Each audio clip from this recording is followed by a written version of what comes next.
We can hang on.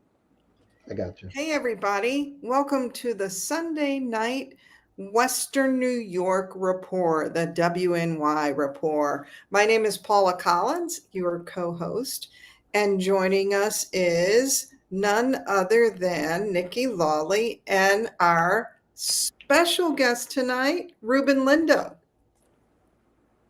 Yeah. Go, Ruben. Thanks, guys, for having me on. That's some fanfare. Go, and I. Yeah, We got to find music next. Like yeah, right now. I see now you've come over to my side. At first I was like, we need a soundtrack. She's like, no, we don't need a soundtrack. We We're do need a soundtrack. all I right. need a Well, when soundtrack. we have special guests like Ruben, we definitely should have some kind of fanfare. Hi, Frankie. Good to see you from Albany. So Um, we are here to talk about matters in New York cannabis and in particular what's going on in the western part of the state. Um, it, Ruben, I don't know if you've really been aware of how drastically different different parts of the state are. You probably are because you live not in the city, but not necessarily way, way, way upstate. So it's really quite an adventure. And what I've found, especially in the western part of the state, the Office of Cannabis Management tends to sort of forget about people over there. What do you think, Nikki? I hate to use the word forgets about us, but we definitely aren't the priority that New York City is or even the Hudson Valley. There's Mhm. definitely a lack of activities, events, people with expertise, and we're the last to have an event. We're the last to really get any kind of awareness, I guess is the best way of saying it. I mean, you But even know, Hudson Valley kind of gets overlooked because of what's to the south of it. Right, right. you think? I really think. I do. I think the focus of this program has always been New York City, and it's a shame because you would think with the governor and Crystal being from the 716, they'd Hmm. have they'd show a little deference toward the Erie County, the anything west of Syracuse. I mean, Hmm. anything. I'll be honest with you. That's always been my struggle. When I came back from Cali, I always said they're focusing on the consumption side of this industry, and they're not focusing on the farms and the processing. And Hmm. I always used to say this, and people would get angry with me, and I would say the consumption of cannabis happens in the five boroughs and maybe southern Westchester. The Hmm. production of cannabis and the business of cannabis will be done outside of the five boroughs through the Hudson Valley, up I-87 and I-90, which I call that used to be called the Information Superhighway or the I-90 Medical Project if you go back to Hillary Clinton days. But I call that the cannabis corridor, right? Because that's if you take 87 north and then head west on 90, and as you're heading west, you're going through places like Johnstown, New York, Gloversville, Amsterdam. Those are industrial cities Hmm. that have fallen off the map, but they are always strong farming communities. Yeah. You know, And they're getting to be strong manufacturing communities. yeah, right. And that, like, I feel like we missed somehow we lost that, right? And I think that the focus in New York City, while we know why there's a focus in New York City, I just think that we happen to overlook the second largest city in the state. We overlook the second most populous communities in the state, and Hmm. third, fourth. And I think the emphasis of this entire program has been focused on New York City, so much so that the Office of Cannabis Mismanagement, as you guys heard me say at my event, that's what I call them, the Office of Cannabis Mismanagement, um, put their headquarters in New York City. It's a state government agency. I would think Albany, the reason why they picked Albany was it was central to the rest of the state. Mhm. capital. The capital way back when was New York City, and then it moved to Kingston. Yeah. And from Kingston, it moved to Albany. And there was a reason, because the constituents and people, you have to be central to where the people are. And I just feel like that was them ringing the bell when they spent their money and got real estate in lower Manhattan with ensuite bathrooms and so on and so forth. I won't go into the mismanagement of the funds that they got, but they spent more money on real estate than they did on social equity. Just let that sink in for a second.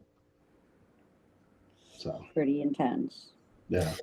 So I think that we're, I've been saying for probably a year now, we're at a turning point. We're at a turning point, and I think we're at a turning point, but I'm not real sure where we're turning to. It's I think we've got a couple of more lawsuits that are pending. I've got on my desk the Gracious Greens lawsuit Mm. that I'm reviewing and trying to understand its scope. This is the one about the prioritization or the proximity rules. Mhm. Oh, it's And not the white man one. it's not the white man one. Okay. Ruben, you may not know that Nikki and I call that other lawsuit the angry white man The lawsuit. angry white man lawsuit. Do you know which one we're talking about? No, which one is that? That's the one that they've now got a new lawyer. I think they're up in Rochester, and basically it's one guy, or is it a couple of guys who decided that A the couple. whole social equity emphasis of the program was unconstitutional.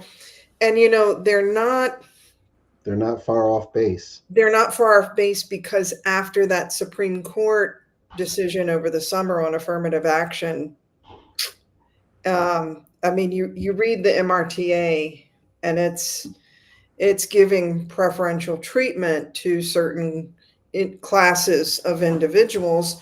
And then what, of course, makes all of us angry is they call out different classes of individuals in the MRTA, but then they don't necessarily roll out the licenses that way.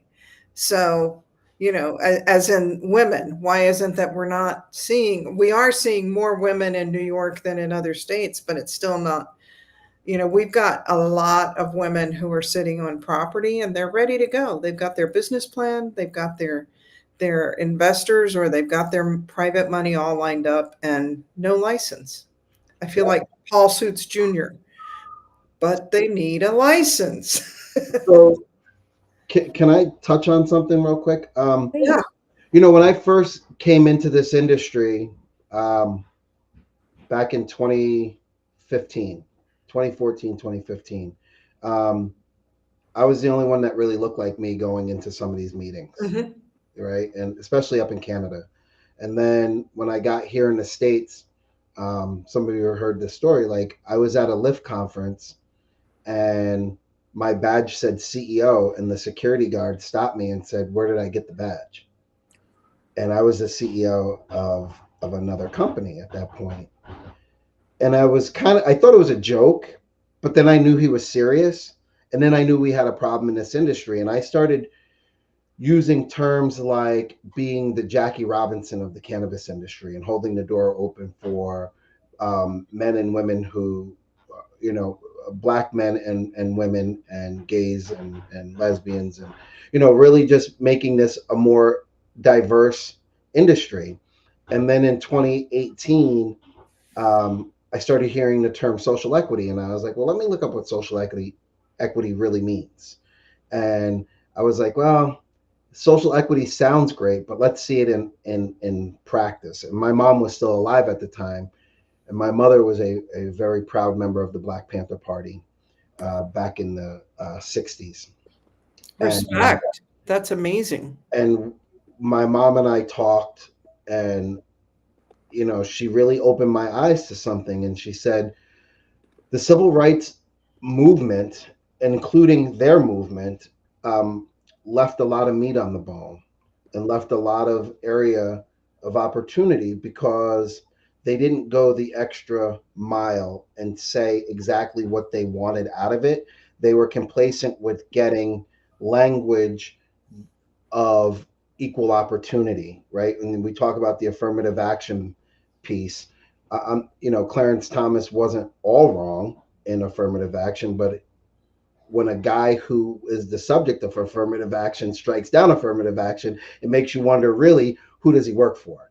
Um, and then we fast forward to New York having this social equity component, and people like myself, Christine De La Rosa, Michelle Fields, um, um, Frederica Easley, we sat on a call one day and I said, I'm really over this term social equity because what I saw happen in California in Los Angeles County and what I saw happen up in Sacramento and then what I saw happen in San Francisco, it took a yeoman's lift to get social equity off the ground and running.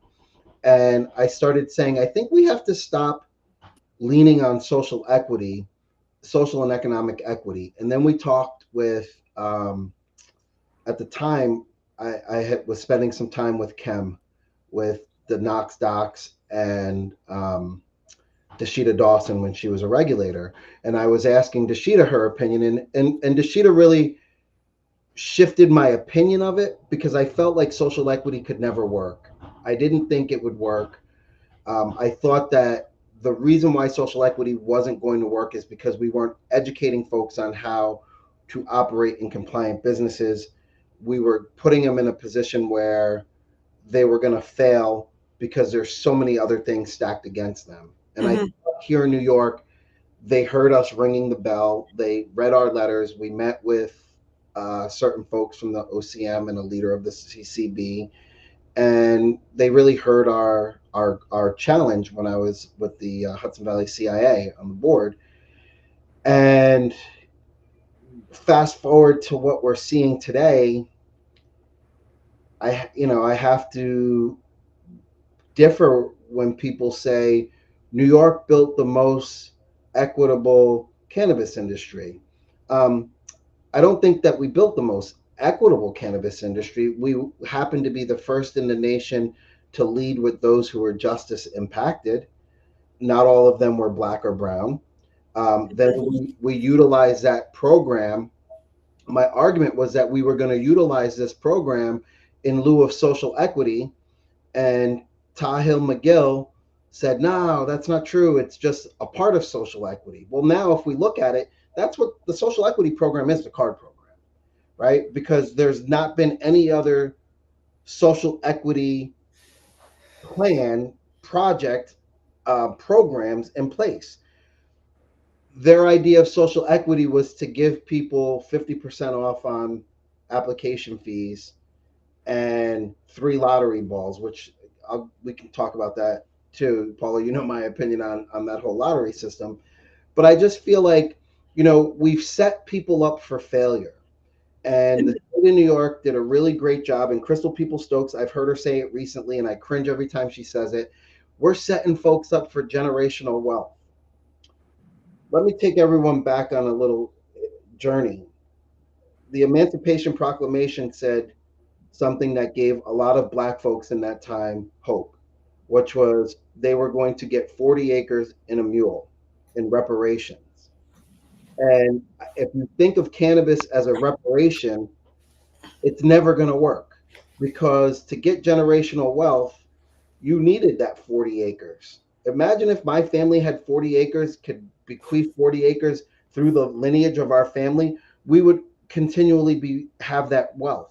Giving somebody a cannabis license to work, by the way, in the toughest segment of our industry, the most compliant laden, the hardest for customer acquisition, the hardest, because again, we're competing against multiple elements. And in New York, you're competing against not other dispensaries, you're competing against the unlicensed and registered dispensaries.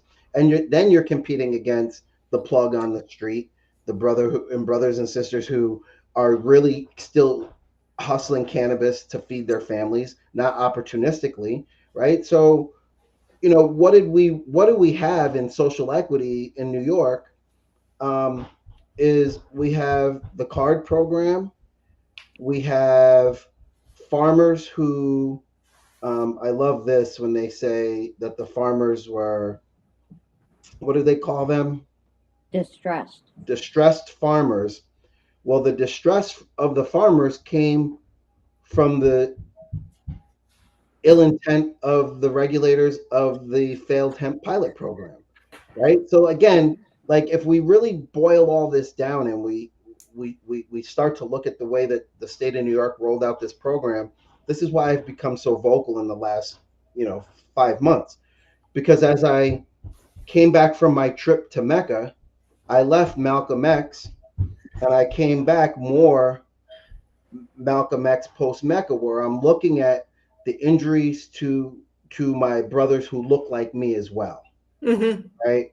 And then I'm looking at the people who look like the people who are around me that Mm-hmm. make up the industry, right? And the minute we start talking about segregating social equity and black and white and brown and communities disproportionately impacted. And then we look at the communities disproportionately impacted on a 20-year look back or a 22-year look back. Those communities look very different than they look today, right? So, I mean, I think the Wait, intention, did you say Brooklyn? Sorry. the, the intention, look, I can't fault them for the intent. But Right. my nana used to say a couple things, and one of the things I heard her say was the road to hell is paved with good intentions. And unfortunately we're on that road to perdition, right? Like you said, we're heading somewhere, but where are we heading? I think we're heading to perdition. I think that one of the things that we're seeing now, and I'll speak on it here, and you're going to see a lot of posts about this. At what point do we say restoring the harm is creating harms for others because of their fortune in life or their misfortune in life, right? So if we want to give people an opportunity to operate in this business, we can't have the socialist agenda running a capitalist industry. If we want to be a socialist program, then create a whole separate program that sits outside of this program that follows the same framework, rules, and regulations, but where you're giving, and then allow people who are ready to operate. Because look, I have clients who spent millions of dollars, and I'm going to say that again, millions. I have a guy who bought a building in Queens because he was told if they owned the building, they were going to get priority in the licensing. And this is Yep. before we knew that it was going to be the NBA draft lottery and we were going to be going up against Wembayama and Shaquille O'Neal and David Robinson. Wait, did you say MSOs? Yeah, I mean, right? So what we've been hearing is them say things like, um, prior to the lottery, uh, this program will be merit based. I think it even says that in the MRTA. I don't know, call me crazy, but I've read the MRTA probably one too many times. And the language that they were using when they did their I'm Not Listening tour, when they came around, and me being the chairman of the Upstate Black Chamber of Commerce, we hosted them. And I remember asking very bluntly, what does this program look like for everyone when licenses start coming out? And someone who holds a title at the Office of Cannabis Management, who's administratively sidelined right now, said to a group of us, and one of the people who was in the room is a former assemblyman, so I know I'm not crazy, very, very educated man as well, said, the licenses are going to be based on merit. It's going to be on who deserves the licenses. And I said, great. So then we're going to continue to write applications in a way and business plans and strategic plans and help people get ready to go. And we did a bunch pro bono for card guys. We did a bunch pro bono for people who just really couldn't afford it, but really wanted to get the licenses that didn't qualify for the card program. And then we had, paying clients. And then I heard that same individual say, consultants ruin a program. And I said, well, wait a second. Without us, how can they get through this process? It's a cumbersome process. We've done it. We did it in 21 states. We've done it in 3 different countries. We helped Vicente Fox get 41 of his licenses in Mexico. And when I sat back and I took my little hiatus after my event, I've been real quiet. And I wanted to see where we were heading. And I started hearing rumblings of clients and folks saying, well, if you're white, you're never getting a license. And I'm going to say it here, right? You know me, I speak my truth. And at first I said, no, that's not true. They're just going through this process. And then as I sat back and I started looking at some of my clients, I'm like, how is this even plausible when the people who followed the rules, who want to get licensed, who have real estate, who took out leases, aren't even showing up on the proximity protection map, but yet you got the people who broke the rules, who were busted, showing up on a proximity map. You have people getting licensed ahead of people who are ready to go, have demonstrated that they're willing to comply and play by the rules. Because could you imagine if every one of those people decided to do what the other guys in the 5 boroughs in other areas did and just open up shop? Just open up shop. Like what would we have, right? So now, go ahead, Paula. And to that point, one of the reasons I began to even listen to the unlicensed market was there were a lot of people who opened in those early days because they heard the guy, either the individual you're talking about currently sidelined, or even Chris Alexander saying, we want to work with the legacy industry and you need to prove that you're able to run a business. So a number of people stopped selling out of their backpacks and went and signed leases and said, I'm going to build out this dispensary according to the regs in another state. And yes, I'll have to tweak a camera here or there to comply with whatever New York comes up with. But there are a number of shop owners who heard that early discussion or those early press conferences and thought, well, I know that I can run a cannabis business, but it's all been in the shadows. So let me step out of the shadows and prove that I can run a legit business. Yeah. I'm going to sign a lease. And of course, where I lose a lot of people is that word legit, because they're saying, how can you run a store when you don't have a license? Well, the state was essentially telling them, go out and prove yourself. And then how long was it before they then rolled out the actual card regs that said it had to have been 2 years? And of course, a lot of people didn't have that. But moreover, I think that many of us were concerned about card when it was first announced, but I vividly remember talking to people and saying, well, card is great. They're going to, what was it, 150? They're going to roll out 150 licenses. And I think that application closed in September or October. It was September because they rolled it out in August. I was on vacation. My phone was buzzing off the hook. And I said, I'm on vacation. Can we talk next week? It'll be 5 days. 5 days. Oh, no, we got to get on this right now. And I said, the application isn't due till mid-September. We're good. Yeah. But in any case, mid-September. And a lot of us thought, let's go with this. New York is trying to do something new, trailblazing, unique in social equity. And then surely this means Surely this means that by October, we'll have a general license application online and ready to go. Boy, was I wrong. So if you listen, and Nikki, you were there at Black Caucus weekend at Assemblywoman Crystal People Stokes's cannabis forum. You heard them talk so proudly about the card program, which, listen, for all the things they've done wrong, that is one thing that I've come full circle on, or I've done a 180 on. I haven't come full circle because I'd be back to where I was. I feel like again, the intention was great. Mm-hmm. What got me was how we went from 150 to 438, right?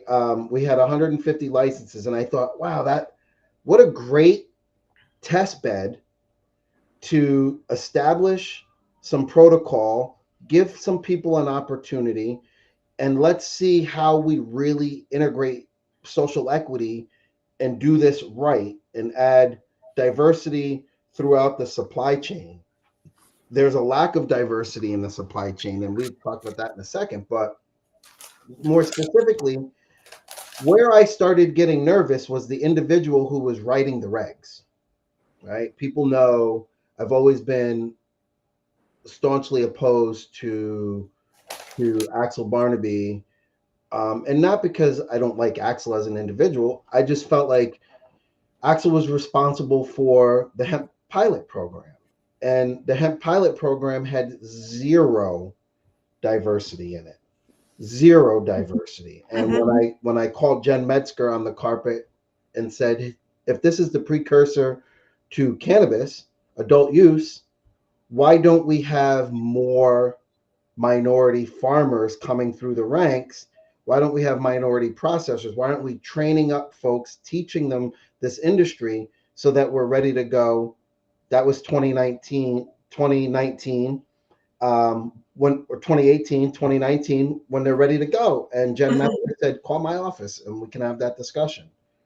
And I still have the email. Sometimes I feel like just bringing it to her at the county building. Now she's the county executive, and saying, remember you said you'd meet with me and you've never responded to this email like years and years ago. But there's a reason why, because they were not prepared to do that. It was lip service, right? So they weren't prepared to do the work. They were just prepared to talk about the work. So then when we saw the card program, we were like, oh, okay, maybe they're serious about this. And the spirit of the MRTA was a justice bill fueled by taxes. And I said, okay, this is going to be great. We'll be able to use some of this money. Then they started talking about this is the shit went off the rails when they started talking about DASNY. And I said to Ruben McDaniel, right on a Zoom, I said, Rube, I don't know if this is a conflict of interest for DASNY. You sit on the board. You're the CEO of DASNY. I don't know if this is a conflict of interest. It's scary that we're headed down a road where a quasi-government agency can be involved with picking winners and losers, and then funding winners. I think that there is something wrong with this program. We should really look at this program. And then they started talking about $150 million. And I put a post up, comes up every year on the year. And I said, anybody can pledge 150 million, put the shit in a bank and let it earn interest. Let the people see that the money is there and it's real. And then Lavetta and Chris came along, and I started asking questions, and Jason Wild and I became very good friends over those countless discussions. And I said, well, where's the money? Because without the money, social equity means nothing, right? And that's the real crux of this whole thing. I think that we've set up a bunch of people now to believe that they're going to get generational wealth, and they're going to be indebted, and they're going to be forced to make deals with the devil, and they're going to be forced to and squeezed out of these businesses. And we saw it in LA County, right? When Mm-hmm. I was with Green Believers, Our program that Governor Gavin Newsom brought my partner, Dr. Dorsey, and I in was to educate people on how to hold on to these businesses, how to stave off predatory lending and borrowing at rates that were astronomical. And at the time, we were working with Bonita Money, and Bonita was doing her thing, trying to teach people how to touch the plant and do all those things. And when we finally got this, we got our heads around it and our arms around it. The grant was up, but the report back was astounding. 81% of all social equities businesses failed within the first 18 months.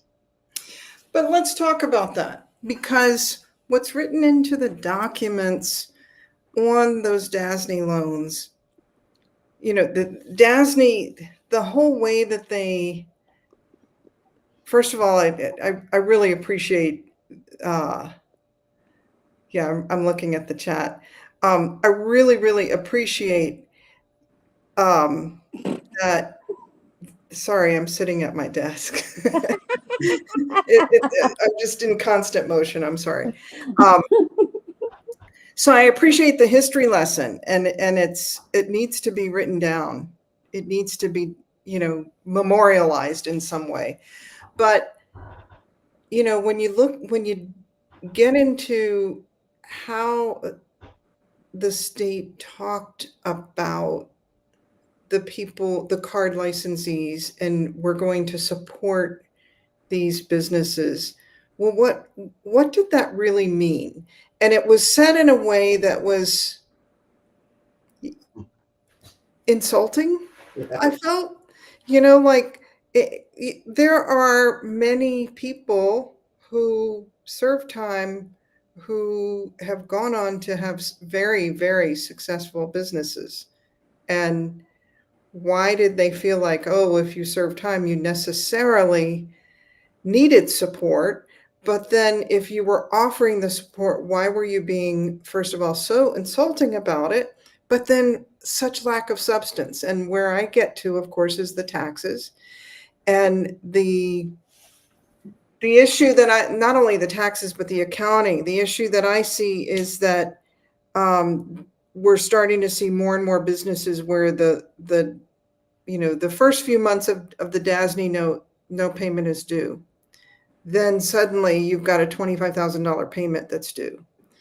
And there are many people, myself included, that if you run a number of different revenue streams, if you're short on one, well, you just pull the money out from there. It's like Jenga blocks. Mm-hmm. And you hope that it doesn't all come crashing down. But in the reporting that has to be done back to the fund, so from DASNY has to report to the fund, at Chicago Atlantic, but the people who took the DASNY notes have to report to DASNY, and they can't be robbing Peter to pay Paul. They can't move money from one business to make that $25,000 note. Right. And they have to have everything balanced so that their revenues are sufficient in a ratio with their, they can't spend too much on payroll. Mm-hmm. They can't spend too much on all of the other things. They've got to show a very well-balanced business holistically. And you can't fake that. You can't suddenly say, oh yeah, I was able to pull money from my retirement fund, or I was able to pull money from this other deal that I've got going. And it's going to be a problem, because what we've not been told is, what does non-compliance result in? Well, I mean, these notes are too new. So we can say this: non-compliance is non-existent in this right now, right? It's kind of a free-for-all. And I hear you though, Paula, and I value, you're one of my trusted resources, right? I come to Paula for, people knew I call Paula more than I call anybody. But what happens is, if you really take a step back, they have 30 people who work in enforcement. I mean, like, let's be real. Like, if you can do it and get away with it, they're going to do it and get away with it. But where the issue, what no one's talking about, is how are these people going to file federally? How are they going to navigate the cumbersome and the heavy lift of owing 280E. federal taxes with 280E? And I know the state had made some mention of giving some money back to offset and it, but none of that stuff was ever really thought through. But let's go back to something that's really important that I think that the listeners should hear. Early on in this process, before there was a card program, there was the MRTA, and the excitement and the energy in the state was palpable. It was. I had my Juneteenth event. Shortly thereafter, I had police chiefs, directors from the state police. I had all kind of people in the room, all kind of people, and it was a great thing. And then we waited, and then we waited, and then we waited, Mm-hmm. waited, and then we had a staff. And the first thing that I said when we had a staff was, where's the chief equity officer? If social equity is the forefront of this bill, where is the individual who's going to ensure that social equity remains top of the list, remains prominent throughout the building of and writing of these regulations? Because And written into the MRTA. I mean, it's not optional. It's part of what the governor signed. the bill specifically says, under the guidance and review of the chief equity officer of the state of New York, who will reside in the Office of Cannabis Management. We had regs, and then we had a chief equity officer. So any of my legal pundits out there who want to jump on me about being the regs being unconstitutional, we can just start there. They're in violation of the law And furthermore, from the gate. the chief equity officer is on administrative leave. But do we have an acting equity officer? So what we have, and I just saw her name. She is The boy lady? Yeah, she's the chief director of diverse. I think she's like that. Whoever's in charge of diversity is kind I of see. peeking into that.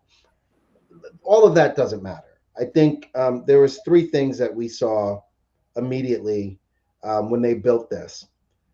We have a cannabis control board with a chairwoman, and then we have an executive director, and we have a chief equity officer, and we had a chief of staff who was for all intents and purposes thought that he was going to be the executive director or the head of the cannabis program, who now was the chief guy who wrote the regulations. So we had a conflict built in right off the bat. We had an incredible conflict because who has the power? Where does the power reside in the structure that we have now? Does it reside with Tremaine, the chairwoman of the board, or does it reside with the executive director? And we started to see it on the December 18th meeting. And then we saw a little bit of that come out in prior meetings. And then last week, we really saw it. Mm-hmm. We saw the chairwoman put her foot down about some things and demand that it be done the correct way. And full circle back to the card program. Were any of those card licenses approved through board action? No, it was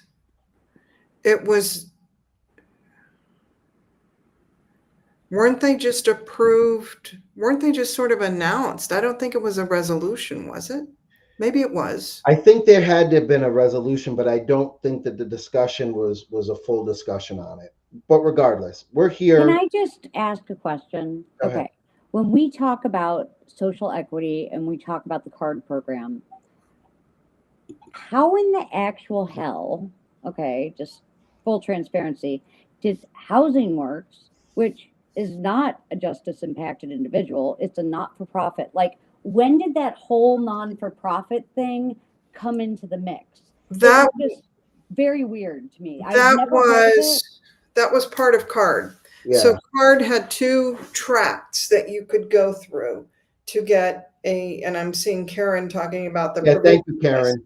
Thank Yeah, you. That's exactly right. Thank you, Karen Tobin, for dropping that in the. She said that the final licensing was via secondary application. So actually it's fine. They did grant them provisionals, and then final licensure goes through the board, and they would have a resolution on those minutes at those meetings. But I didn't think in the MRTA they had a nonprofit clause in there. no, not in the MRTA, in No. CARD. But see, Card's not in the MRTA. so, which is why we have the Codify CARD movement, which seems to have fizzled for the moment because today they were out protesting. What was it? Was that today or yesterday? Yesterday, Jeffrey Hoffman, the Yeah. smoke out The or Smoke Out whatever. Act, which is redundant, but we won't go there. That's another discussion. Don't But use the word redundant, Paula. Use the word superfluous. I love that word. Superfluous. It is superfluous. Thank you. Thank you. It flows superfluously. Yeah. But I think that the CARD program, you could have either been involved in a nonprofit that was dedicated to justice issues or issues that impacted the justice involved community, or you could have been justice involved. Now, remember, justice involved might also mean that you had a parent or Right. a child. Yeah. Mm-hmm. I qualified. So Nikki could have I sit on a board of a not-for-profit that was awarded the license in the first go-round very early, and the organization is yet to open their dispensary. It's been a real long, cumbersome process for them, but they're getting close. I don't think that the not-for-profit thing is really a gotcha or an issue. I think that what we're seeing, and the card program's not even a gotcha anymore, right? Like, no one's been successful in bringing after Fiorio. I think that what we're seeing now, and Paula helped me with this, I don't think that you're going to get judges that really go against card, right? I think there are bigger issues in these upcoming lawsuits that pose a greater threat to Cannabis New York than the card program. And I think the card program, we still only have gotten a handful of those folks who are licensed open, right? We got 100 stores. a little more than 100. 107, is it? Yeah. And look, I don't want to take anything away from anybody, because those folks who got card licenses, however their involvement, wherever they're in the process, and I think that there's so much division that's been already created, right? So going back to my Malcolm X moment, right? And this is real. This happened. I was driving back from Yonkers, and it was like heavy on my head. And I came home and I started reading some of the stuff that Malcolm X was writing. And then I started reading some stuff that Bobby Seale was writing. Brother Talmadge and Fred Hampton, who's my absolute hero and idol. I absolutely love Fred Hampton. And I was reading this stuff, and these guys became the biggest threats in America because they started saying it's not just a black issue now. This is a everybody issue. And Fred Hampton, the night before he was killed, met with the folks who were protesting the Vietnam War, and they were a group of white prominent folks from Chicago and around Illinois.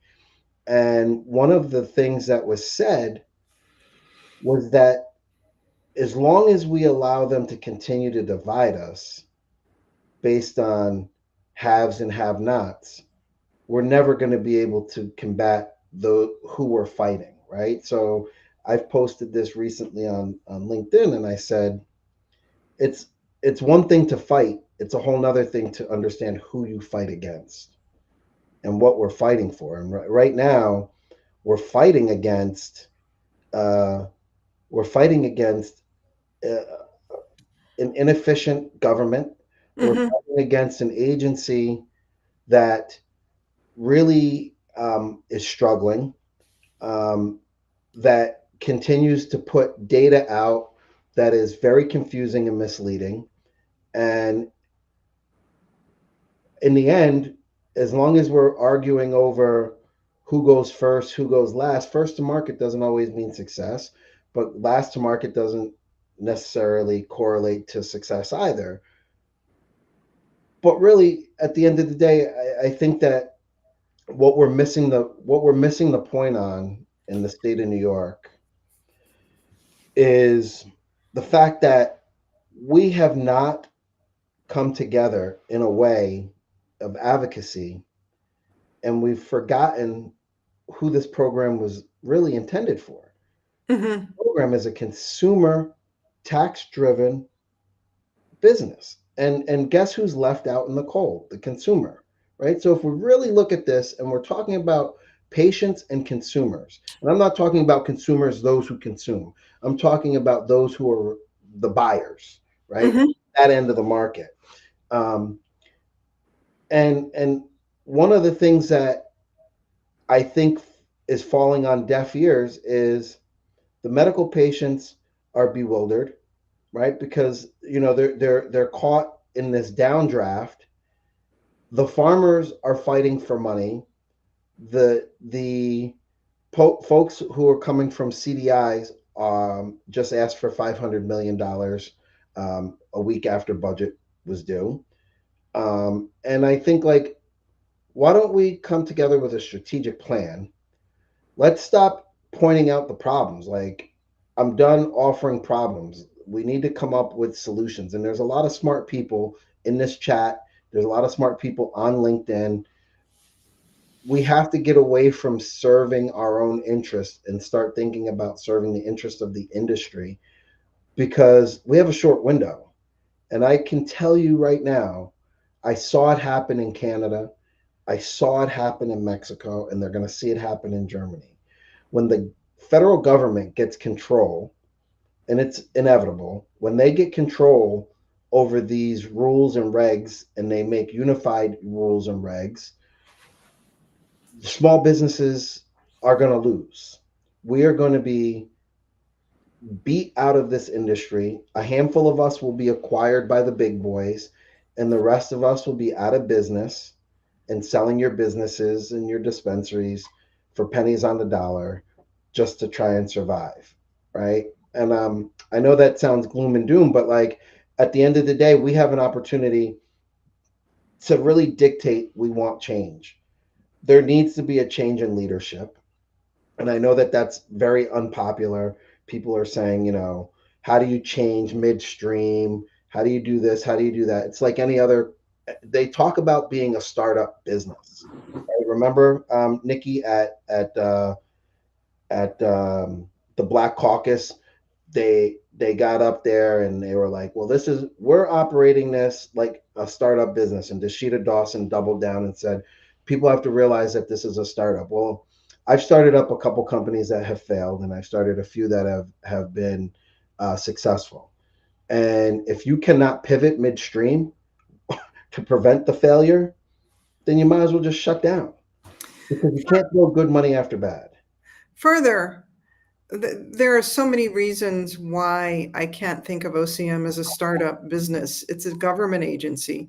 New York was not the first to legalize or regulate. And New York also was not the last, and states that regulated after us are further along. Facts.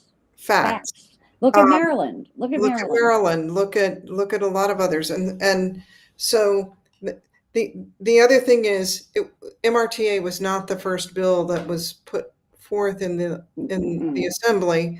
We knew that Cuomo was the person really pushing back against it, but everybody else surely was working on some form of the MRTA or some precursor to the MRTA, so that, when the day came that it was finally approved, we should have been boots on the ground ready to go.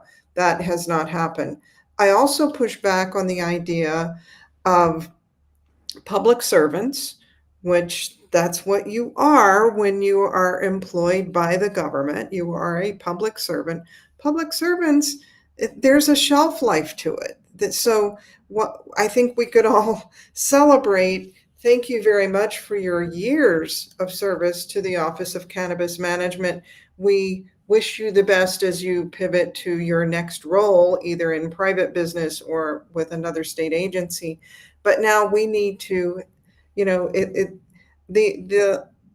industry in New York is more than 3 years old. We need to get it so that it's maturing. It needs to get ready for preschool. And we're And not. can I just say that everything you guys are saying is spot on, but being a medical patient and being an advocate, I am the last one to be invited to conversations. And yet I'm the one that relies on this plant for medicine. I'm one of the ones that we would not have an adult use industry if it was not for patients and legacy growers. We totally would not. And in those days when we were marching in the streets, when we were going to different meetings, when we were carrying signs and chanting, it wasn't to get a license. It was to get just to let us smoke our medicine. It was to get access. And so what we've really lost is the access, which again, that's where I started seeing, well, maybe these unlicensed people serve a role. Can they stick around forever? No, absolutely not. But they provide access in many parts of the state. We've got 107 shops open. I can tell you, and I look over here because I've got a map on my wall of the great state of New York. It's a big state. My daughter calls it cold Texas because it is a ginormous geographic area, and you can drive for hours. And not be close to a licensed dispensary. So you brought up a great point. The other part of the MRTA was for expanded access, right? Mm-hmm. Anytime they talk about adult use, again, I'm going to go back to this: 21 states, 3 countries. The language has always been about access. It's always about expanded access to the plant, free the plant, right? We did a damn good job marching on the 420 parades. We did a damn good job on lobby days, walking the halls, getting our voices out there. 20 at my Juneteenth event, I opened up the entire event, and I had Steve D'Angelo, charlatan or not, I had Steve D'Angelo there, and I opened up the entire night by saying, we have not arrived. We cannot stop advocating. We cannot stop letting our voices being heard. We have to remain focused on the prize. We are at the plateau.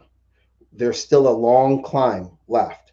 And I remember when Prop 216 was passed in California, and I remember being up in Humboldt with the original Humboldt 6, hearing them say legalization is just a ruse to flush us out of the shadows so that they can control our industry.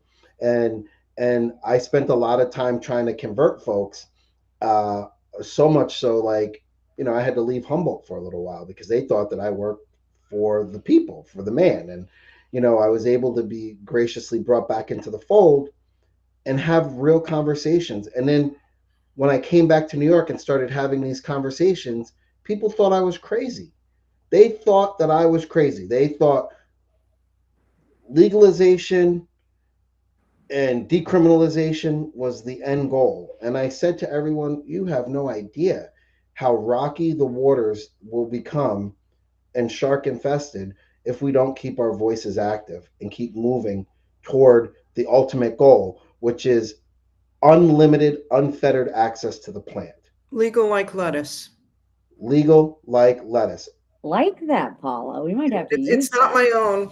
A And, dear colleague says it, but I have adopted it. and it's Legal a, like lettuce. and there's a beautiful, beautiful, beautiful statement that my former boss made.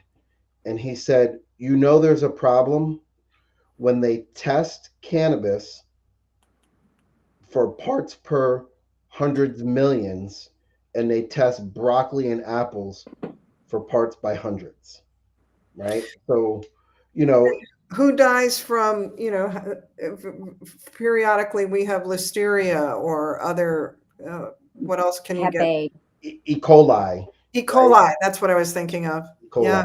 But, you know, to bring this full circle, because I see we're coming close, time flies. Yeah. You guys weren't kidding when you said time's gonna fly. Um, Thank you for having me on. We'll have you back.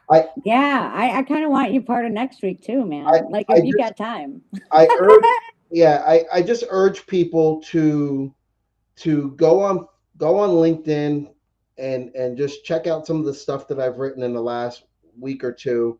Um, I'm not fighting for me and my company. We're 515 on a processor's list to get a brand white label license. I don't care about that, right? I'll take TPI in another business and I'll be operating. I'm fighting for you guys. My voice is not for Ruben Lindo, not for Blackmar Farms. It's never been. It's never been about me. It's really Same. always been about the voiceless and the people who are afraid to speak up. Because I already tell people they put me in prison because they couldn't figure out how I was moving weed. So they used a bounce check to put me in prison, and it taught me that I can no longer sit silent. And Mhm.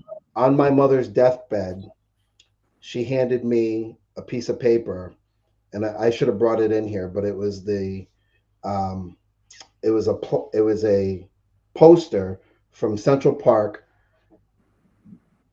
a month after the Attica riots, urging the public to get vocal about freeing Angela Davis as a Mm. political prisoner.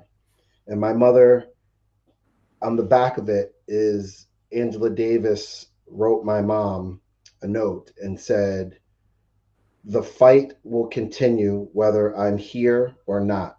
And that was my mother's message to me, right? So like that's why I go so hard. And when your mother was a Black Panther and my father followed the Nation of Islam later on, this is the spirit. I'm not just picking a fight. I don't want to fight with the governor. I don't want to fight with the state of New York. I don't know Chris Alexander. I before this happened, I couldn't pick Chris Alexander out of a bag of jelly donuts, right? And I still don't eat jelly donuts. So that tells you how much I care whether or not I knew him. But at the end of the day, there's a lot of people out there that need people like me, people like you, Paula, people like you, Nikki, speaking up and being consistent with our messaging, not being charlatans, not being folks that jump from a hamburger hot dog stand and now all of a sudden we're in cannabis, right? Or like we have to be really intentional about what we're doing, right? After all, you can play sports, but you can't play life. This is real. Like Facts. you said it, Paula. We can't fake this. People are talking about losing everything. Mhm. They're going to be worse off. They are worse off than they were March 31st, 2021. It is time for us to really demand leadership change, transparency, and accountability. And absent of that, we have what we call government that has run amok. Hmm. Absent of that, we have government that's run amok. And that's been my message to Governor Hochul, If anybody from her team hears or sees this, God bless you. I've said this openly. I am willing to sit and discuss strategy and how to move this forward in a way that is encompassing everyone, not just black and brown or not just white. We have to come together because after all, the plant is green. And that's all we really care about is everyone having access to the plant. That's my soapbox. Thank you for having me on, guys. I love you guys. Thank you for always supporting me, Nikki and Paula. Um, you guys really give me the energy to keep going every I day. got you. I You love got talking your, to you. And your back, and collaboration is really important, Ruben, and you summed it up perfectly in those last sentences. We can't thank you enough for being part of this tonight. I hope everybody enjoyed the show, and we look forward to next Sunday, guys. Be sure to stay tuned to Western New York, the Western New York Report with Nikki, Lawley, and Paula Collins, and perhaps Ruben Lindo. So we're going to say good night, guys, and have a great evening. Good night, guys. Bye.